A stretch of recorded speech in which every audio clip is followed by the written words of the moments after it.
Hey everybody, welcome to our weekend check-in video for Psych 45 research methods for Saturday, September 9th. Just going to go over a few items and reminders, clarifications, etc. like I always do, so let's get started. First up here, your Unit 1 exam scores. Those were posted on Canvas earlier this week, so make sure you take a look at those scores. I will be handing back the exams, of course. I'll be handing them back for you to see in class when we meet again on this coming Monday. You'll be able to look at your answers and your Scantrons and any comments I made on your essay questions there too, so just keep an eye out for that when we meet in our class this coming Monday. And next week we're going to be working on chapter 5. We started just a little bit of intro on that at the end of the exam there on Wednesday, so we're going to go and pick up with that when we turn the class on Monday. And we do have our quiz for chapter 5 scheduled for Wednesday the 13th of this week, so make sure you do your homework so when you meet in your group you can go ahead and just easily come up with the answers. And we do have our discussion for chapter 5 due next Friday, so I don't usually assign discussions to be due the same week that there's an exam to give everybody kind of a breather and a break there. But we will have our next discussion due next Friday on the 15th. This involves listening to either a short radio program or reading a transcript of part of that program there, and it's about a pretty interesting but also very distressing issue regarding artificial intelligence, that is AI, and how it was used to create databases that law enforcement uses to identify people based on facial recognition. And it's a very important and timely example of how it's critical, as I started to say in our just little mini lecture we did after the exam on Wednesday, that having a representative or a good enough sample is absolutely critical to whatever task you want to perform regarding the population of interest, or you're going to have a lot of mistakes. We talked about sample bias briefly, and this is an area big time where this has become a really hot button topic, so I want you to learn about that, because I imagine some of you don't even know that this is a problem, and it has made the news from time to time, but I want you to see the relevance of why this stuff matters. It's not just in psychology studies. We are going to work next week, as I said, through most of chapter 5. We're going to go ahead and finish it off, at least that's the game plan. We're going to be looking at what are called sampling methods, and there's two major ones we're going to learn about, and I want you to know the characteristics of these really well for our next exam, so already kind of planning ahead here.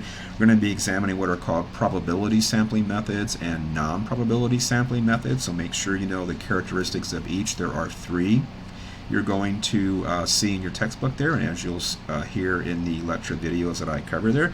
But there are also specific sampling methods that belong to each of those two major categories, probability and non-probability. You're going to see for probability sampling there are 5 specific sampling methods, for example random sampling, and with non-probability methods there are 2 specific sampling methods, for example convenience sampling, which we're going to talk about as a very, very popular type of sampling used in psychological research, for better or worse, we're going to see. We're also going to be planning on Wednesday to start a bit of our next chapter, chapter 6, which is on research strategies and validity. Very foundational, very table setting stuff there. In fact, this is our last table setting foundational chapter. After chapter 6, we finally get into a chapter 7, which is all about a particular research approach, and that's something you've learned about and heard about before in your psychology courses, and that's the experiment. And so some really cool basic fundamental stuff there. Okay, next up here is that, as you know, as I've been saying and also posting on announcements and in your modules there, that we have part 1 of our APA style literature review paper coming due next week on Wednesday the 13th.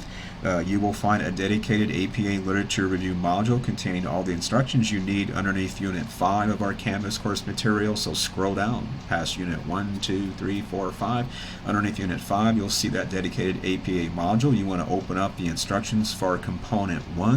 At the very top, there's a short little how-to video where I walk you through with screenshots and narration and literally show and tell you what you're going to do, or what you need to do, I should say, and also all the resources I provided there on that instruction page. So I'll give you a quick tour so you know what you can use.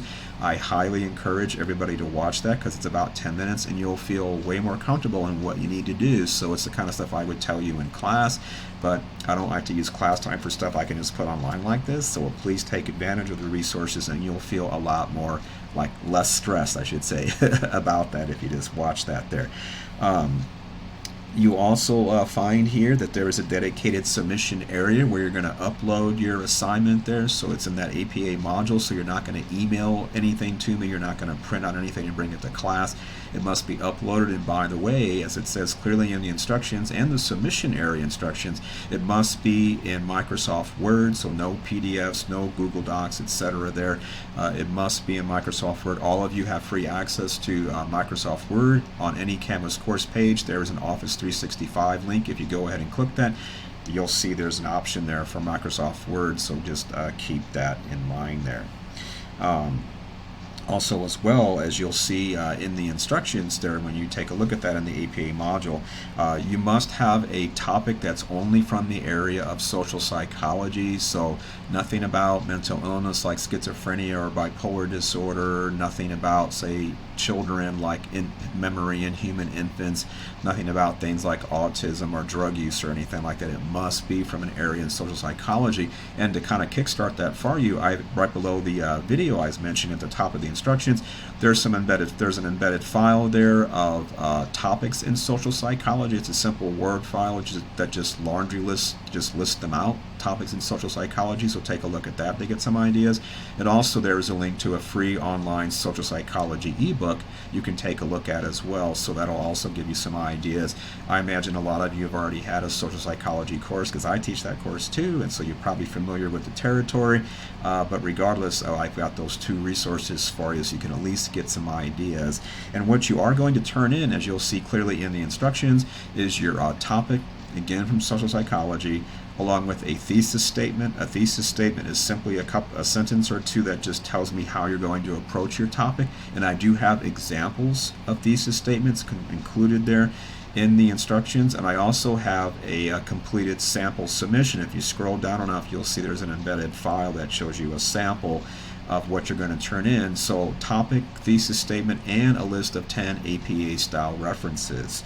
And those APA style references, they must be research studies, so psychology related books, websites, magazines, newspaper articles, etc. Those are not psychological research studies. They must be peer-reviewed academic research studies. I make that very clear in the instructions, so please do not do otherwise, because that will be a problem there.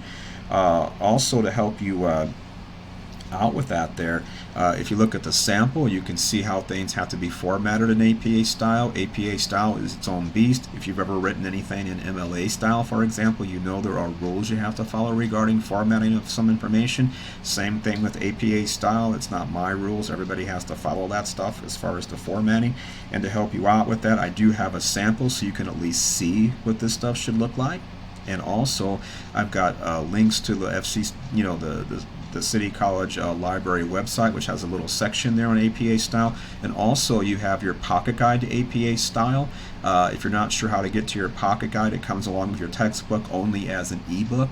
And the way you get to it is from the MindTap platform. So go on to MindTap like you would normally do an assignment, scroll down to the bottom underneath chapter 15.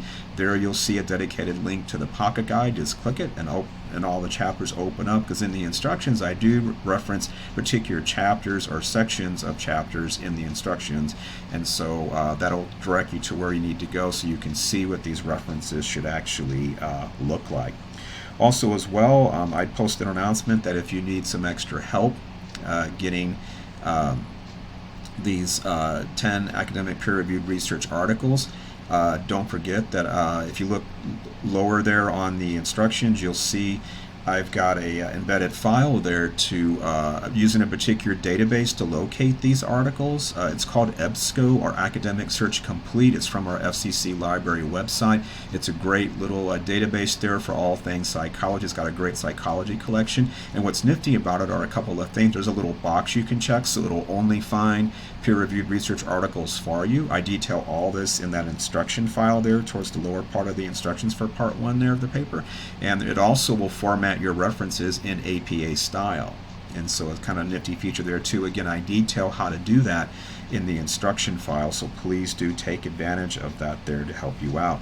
And also, if you need additional help finding suitable references, the library has what's called a RAP session, RAP, where a librarian that's in the reference section will meet with you and help you locate these. They can do that virtually or online. I posted an announcement about that, so do take advantage of that if you want to do that. The last thing about the paper, there is a rubric file there towards the bottom, the lower end of the instructions. A rubric basically is a grading scheme I'm going to use to either help you earn points or deduct points from you, so you might want to take a look at that so you can see how you can avoid some obvious mistakes in your APA style formatting, so you don't lose a lot of points because of things that you could easily avoid if you would read that little rubric there. So do take advantage of that, and again, do look at the sample submission I have. It'll really help you out. I put everything out there to help you guys, so it's on you to use those references and incorporate them. Alright, that's everything I wanted to say for this time. I will see you in class next week. I hope you're having a good weekend. If you need anything else in the meantime, please reach out via email on Canvas and I'll get back to you. And I'll see you in class next week. Alright, bye-bye for now.